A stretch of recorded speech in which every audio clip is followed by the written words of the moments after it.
नमस्कार दोस्तों, स्वागत है आपका हरियाणा पंचायत में। आज हम बात करने जा रहे हैं पलवल विधानसभा सीट की, यहाँ के इतिहास की और यहाँ के समीकरण की। बता दें कि ये सीट जो है वो फरीदाबाद लोकसभा क्षेत्र में आता है और इस बार फरीदाबाद से जो है बीजेपी ने जीत दर्ज की थी। तो इस बार यहाँ पे बीजेपी का पलड़ा कितना भारी रहेगा ये तो भविष्य बताएगा, लेकिन यहाँ का इतिहास क्या रहा है हम उसकी बात करेंगे। लेकिन इससे पहले आपको बता दें कि पलवल विधानसभा सीट का ये पलवल जो इलाका है इसका गांधी जी के साथ क्या कनेक्शन रहा है, अगर आपको मालूम है तो आप हमें कमेंट बॉक्स में बताएं, वरना वीडियो के अंत तक बने रहे, हम आपको बताएंगे कि यहाँ गांधी जी के साथ क्या कनेक्शन रहा है। तब तक हम जानते हैं यहाँ के इतिहास और यहाँ के समीकरण की। तो पलवल विधानसभा सीट के हम जातिगत गणित की बात करें उससे पहले बता दें कि यहाँ पे कुल मतदाता कितने हैं, वो है 2,53,067 मतदाता है यहाँ पर। अगर हम यहाँ पे एससी वोटर्स की बात करें तो एससी वोटर्स 58,686 है, जो कि 23.1% और ये आंकड़ा जो है 23.1% का काफी बड़ा है। वहीं अगर ग्रामीण और शहरी वोटर्स की बात की जाए तो ग्रामीण वोटर्स यहाँ पे 1,37,541 यानी 54.35% है। वहीं शहरी वोटर्स जो है 1,15,525 यानी 46% है। तो 54% जो है, हमारे 54% से ऊपर है ग्रामीण वोटर्स हो गए हमारे पास। और वहीं शहरी वोटर्स की अगर बात करें तो 46% जो है हमारे पास शहरी वोटर्स, यानी कि दोनों का कॉम्बिनेशन है ग्रामीण और शहरी का, कोई खास ज्यादा अंतर है नहीं दोनों के बीच में। तो यहाँ पे दोनों के लिए नीतियां बनानी होगी, दोनों के अलग अलग प्लान तैयार करने होंगे, चाहे पार्टी बीजेपी हो, चाहे कांग्रेस हो, या अन्य कोई भी क्षेत्रीय दल हो। अब हम बात कर लेते हैं यहाँ के 2019 के विधानसभा चुनाव की। तो उस समय पे वोटिंग जो है काफी अच्छी हुई थी, 70% यहाँ पे वोट हुआ था और यहाँ का शायद इस बार और बढ़ जाए। हरियाणा के पलवल विधानसभा की हम बात कर रहे हैं और यहाँ के अगर इस सीट के हम राजनीतिक दलों के वोट शेयर की बात करें पिछले 3 चुनावों की, चाहे लोकसभा हो या फिर चाहे वो विधानसभा चुनाव हो, कि पिछले 3 विधानसभा चुनाव में, पिछले 3 लोकसभा चुनाव में यहाँ पे वोट शेयर क्या रहा था। तो इसकी अगर हम बात करते हैं तो सबसे पहले हम बात करते हैं 2009 के विधानसभा चुनाव की। 2009 का विधानसभा चुनाव बीजेपी का वोट शेयर 0 था, कांग्रेस का 40.43%, भारतीय समाज माफ कीजिएगा बहुजन समाज पार्टी का बहुजन समाजवादी पार्टी का 7.33%, वही इंडियन नेशनल लोकदल का 46.42%। तो बीजेपी के लिए यहाँ पे अपने आप को मजबूत करना था 2009 के चुनाव के बाद से। 2014 का जब विधानसभा चुनाव आता है उस समय बीजेपी के आंकड़े में काफी बढ़ोतरी होती है, 33.84% पर पहुंच जाती है। वहीं जो कांग्रेस है उसका वोट बैंक थोड़ा सा खिसकता है, 40.43% से 37.52% हो जाता है। वहीं बहुजन समाज पार्टी जो है वो 0 तक पहुंच जाती है। इंडियन नेशनल लोकदल दल का भी जो वोट बैंक है वो खिसकता है, 21.36% पे आ जाता है। यानी कि जो ये बसपा का और जो इंडियन नेशनल लोकदल का जो वोटर था वो कहीं ना कहीं बीजेपी की तरफ थोड़ा सा खिसका, बीजेपी की तरफ थोड़ा सा खिसका। और कांग्रेस को भी हल्का सा नुकसान हुआ, लेकिन बीजेपी से ये थोड़ा आगे ही रहे। 2019 का विधानसभा चुनाव आता है, बीजेपी को जबरदस्त फायदा मिलता है, 55.61% तक उनका वोट शेयर पहुंच जाता है। वहीं कांग्रेस में हल्का सा उछाल देखने को मिलता है, 38% तक पहुंचा है, बाकी सभी 0 पर रहते हैं। अब हम बात करेंगे लोकसभा चुनावों की, कि 2009 का जब लोकसभा चुनाव था बीजेपी का वोट शेयर यहाँ से 31.27% था, तो कांग्रेस का 35.51%, बहुजन समाजवादी पार्टी का 24.66%। तो इन दोनों के बीच में कुछ खास अंतर नहीं था, लगभग पलड़ा आसपास ही था। लेकिन जब 2014 का विधान लोकसभा चुनाव आता है उस समय भारतीय जनता पार्टी का वोट शेयर 64.13% होता है। वहीं कांग्रेस का वोट शेयर जो है काफी ज्यादा खिसक जाता है, 6.41% पे आ जाता है। वहीं बहुजन समाजवादी पार्टी का 10.57 और इंडियन नेशनल लोकदल का 14.37। तो सबसे ज्यादा जो नुकसान हुआ था 2014 के लोकसभा चुनाव में वो हुआ था कांग्रेस का। वहीं 2019 के लोकसभा चुनाव में बीजेपी को जबरदस्त फायदा मिलता है, 71.4% उनका वोट शेयर होता है। वहीं कांग्रेस में हल्की सी बढ़ोतरी देखने को मिलती है, 6.41% की जगह 12.5% तक पहुंच जाती है। वहीं बसपा जो है 11% पर रहती है, इंडियन नेशनल लोकदल का 0 रहता है।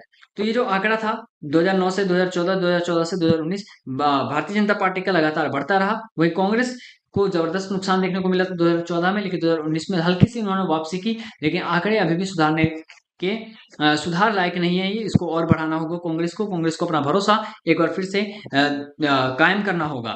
अगर हम अब यहाँ के पिछले 6 बड़े चुनावों की बात कर लें, जो पिछले 6 बड़े चुनाव हुए हैं पलवल विधानसभा सीट पे, तो आप देखेंगे कि यहाँ से जो है भारतीय जनता पार्टी 3 बार आगे रही, कांग्रेस जो है वो 2 बार आगे रही, वो इंडियन नेशनल लोकदल जो है 1 बार रही।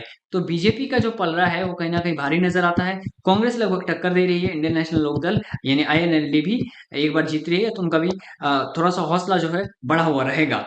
अब हम बात कर लेते हैं यहाँ के इतिहास की, कि इस पलवल विधानसभा सीट के चुनाव में विजेताओं और उपविजेताओं की लिस्ट क्या है, यानी कि पहले नंबर पर कौन रहा और दूसरे नंबर पर कौन रहा, जीत का अंतर क्या रहा। अगर हम बात करते हैं 1967 के चुनाव की, उस समय विजेता थे धन सिंह, निर्दलीय प्रत्याशी थे, 11,374 वोट मिले। वही रनर अप पे रहे एमचंद, बीजेएस पार्टी के, 11,012 वोट मिले। अंतर रहा था 362 का, आंकड़ा काफी कम था। 1968 का चुनाव आता है, रूपलाल महला जीतते हैं कांग्रेस पार्टी से, कांग्रेस का यहाँ परचम लहराता है। 19,231 वोट मिलते हैं। वही धन सिंह जो 1967 में विजयी थे, वो एसडब्ल्यूए पार्टी से लड़ते हैं, आज दूसरे नंबर पर रहते हैं, 12,102 वोट मिलते हैं, 7,129 का अंतर रहता है। ये आंकड़ा काफी बड़ा था। 1972 का चुनाव आता है, श्यामलाल जीतते हैं। आपको बता दें कि बीएस पार्टी जो है, इसका पूरा नाम है अखिल भारतीय आर्य सभा, ये उस समय जीतते हैं, 24,253 वोट मिलते हैं। वहीं कल्याण सिंह को इंडियन नेशनल कांग्रेस यानी कांग्रेस पार्टी के प्रत्याशी कल्याण सिंह को 19,919 वोट मिलते हैं, 4,334 का अंतर रहता है। 1977 के चुनाव में जब आता है तो मूलचंद जीते हैं जेपी पार्टी से। जेपी पार्टी आपको बता दें कि जनता पार्टी से जीतते हैं, 24,127 वोट मिलते हैं। वहीं कांग्रेस के प्रत्याशी कल्याण सिंह एक बार फिर दूसरे नंबर पर रहते हैं, 14,112 वोट मिलते हैं, 10,015 वोटों का अंतर रहता है। तो लगातार कल्याण सिंह दो चुनाव हारे और दोनों बार वो रनर अप रहे, यानी कि कांग्रेस दो लगातार चुनाव यहाँ पे हार चुकी थी। 1982 का चुनाव आता है, ये चुनाव जो है कांग्रेस के लिए खास होता है, क्योंकि कांग्रेस यहाँ वापसी करती है। कल्याण सिंह लगातार दो चुनाव जीतने के बाद यहाँ जीत जाते हैं। सुभाष चंद्र जो निर्दलीय प्रत्याशी होते हैं, वो यहाँ दूसरे नंबर पर रहते हैं, 15,232 वोट मिलते हैं। जीत का अंतर 8,231 का रहता है 1982 के चुनाव में।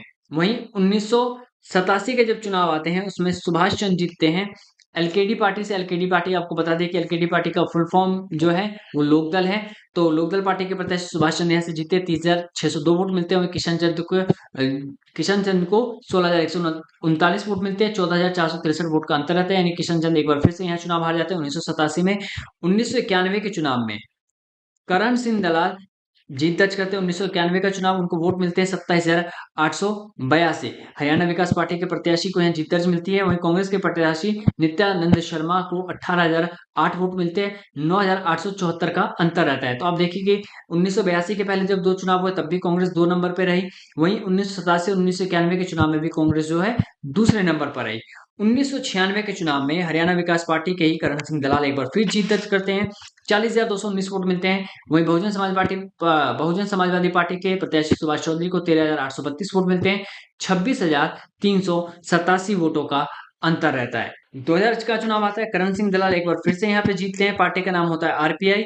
आरपीआई आपको बता दें कि आरपीआई पार्टी थी रिपब्लिकन पार्टी ऑफ इंडिया। तो उस समय इस जो करण सिंह दलाल हैं वो इस बैनर तले जीतते हैं, ना कि हरियाणा विकास पार्टी के बैनर तले यहाँ पे जीत दर्ज करते हैं। वो इंडियन नेशनल लोकदल के जो देवेंद्र चौहान होते हैं वो दूसरे नंबर पर रहते हैं, 24,487 वोट मिलते हैं। जीत का अंतर रहता है 13,052। तो करण सिंह दलाल लगातार 3 चुनाव जीतते हैं, लेकिन 2 बार हरियाणा विकास पार्टी से, 1 बार आरपीआई से। 2005 के चुनाव में करण सिंह दलाल फिर से जीत दर्ज करते हैं, लेकिन इस बार कांग्रेस में शामिल हो जाते हैं, 58,074 वोट मिलते हैं। वो इंडियन नेशनल लोकदल के प्रत्याशी सुभाष चंद्र को 29,751 वोट मिलते हैं। जीत का अंतर काफी बड़ा था, 28,323 का। 2009 के चुनाव में सुभाष चौधरी इंडियन नेशनल लोकदल के प्रत्याशी को 51,712 वोट मिलते हैं। वहीं कांग्रेस के प्रत्याशी करण सिंह दलाल दूसरे नंबर पर रहते हैं, 45,040 वोट मिलते हैं। जीत का अंतर रहता है 6,672 का। यानी लगातार 4 चुनाव जीतने के बाद करण सिंह दलाल को हार का सामना करना पड़ता है 2009 के चुनाव में। 2014 के चुनाव जब आते हैं, इस समय आपको पता ही था कि मोदी लहर चल रही थी, बीजेपी की लहर चल रही थी। उस समय करण सिंह दलाल एक बार फिर से जनता का भरोसा जीतने में कायम होते हैं, 57,423 वोट मिलते हैं। वही बीजेपी के दीपक मंगला को 51,781 वोट मिलते हैं, 5,642 का अंतर रहता है। यानी कि जब बीजेपी की लहर पूरे देश में चल रही थी, उस समय में भी दीपक मंगला को यहाँ पे लोगों ने नहीं चुना, करण सिंह दलाल को चुना, जो लगातार 4 चुनाव जीत चुके थे। हालांकि अलग अलग पार्टियों के उस पर जीते, लेकिन करण सिंह दलाल यहाँ पे एक मजबूत चेहरा बनकर उभरे हैं और लगातार उन्होंने जीत भी दर्ज की। लेकिन 2019 का चुनाव बीजेपी के लिए खास रहा। बीजेपी ने जीत दर्ज करी, दीपक मंगला ने जीत दर्ज की, 89,426 उनको वोट मिले। हुए करण सिंह जो है जो लगातार 4 चुनाव जीत चुके थे, 2014 का चुनाव जीत चुके थे, वो हार गए और उनको मिले 61,130 वोट, 28,296 वोटों का अंतर रहा। तो ये था पलवल विधानसभा सीट का इतिहास, यहाँ का समीकरण, कब कौन जीता, कितने वोटों से जीता, कौन सी पार्टी यहाँ का दबदबा रहा है, ये सब हमने आपको बताया। लेकिन हमने सबसे पहले आपसे सवाल पूछा था क्या है कि यहाँ पे गांधी जी का यहाँ पे क्या रिश्ता रहा है, क्या कनेक्शन रहा है, क्या इतिहास रहा है। तो आपको बता दें कि महात्मा गांधी जो थे 10 अप्रैल 1900 1919 को पहली बार गांधी जी को हिंदुस्तान में इसी जगह से गिरफ्तार किया गया था। अंग्रेजों द्वारा उनकी पहली गिरफ्तारी हरियाणा के पलवल के रेलवे स्टेशन से हुई थी। ये वही दौर था जब अंग्रेजी हुकूमत ने स्वाधीनता आंदोलन को दबाने के लिए रोलेट एक्ट को पास किया था और महात्मा गांधी को पंजाब जाने से रोकने के लिए आदेश भी जारी किए गए थे। तो ये एक इतिहास था गांधी जी का पलवल के साथ, जहां से वो पहली बार गिरफ्तार हुए थे, मतलब हिंदुस्तान में पहली बार गिरफ्तार हुए थे। हालांकि उन्होंने जेल यात्राएं कई की हैं। तो ऐसे ही हम रोचक जानकारी, रोचक तथ्य आपके सामने लाते रहेंगे। अब हमारे साथ बने रहिए, और अगर आपके पास भी किसी सीट का इतिहास, किसी सीट के लेकर कोई रोचक तथ्य है, तो आप हमसे शेयर कर सकते हैं। धन्यवाद।